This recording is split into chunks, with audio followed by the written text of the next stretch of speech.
Now often the way that values appear in the pivot table is not the way you want them to appear. We may want to customize the format of numbers in the pivot table.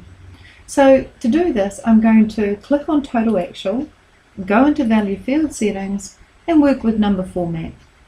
When I go into Number Format, I can say I want the numbers in this pivot table to appear as currency in 0 decimal places, and OK, and OK.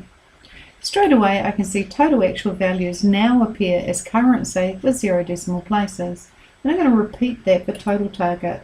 Click Total Target, click Value Field Settings, go to Number Format, choose Currency and 0 decimal places. So you can format the values in a pivot table quite independently to the source data simply by going to the Value Field Settings.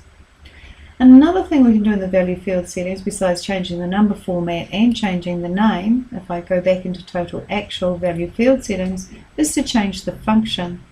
I may want to see the average actual values. And so I'll choose the function average, which immediately has an impact on the custom name, and I'll go average actual, and OK. And the name has changed, and even the values change because now it's average. So when we change total target to average target, we'll see the values change here as well. So I'll click on Total Target, Value Field Settings, choose Average, and take out the word of, which makes it unnecessarily long, and OK. And so immediately we've changed the function that the values are using, we've changed the format of the values, and earlier we changed the names as well.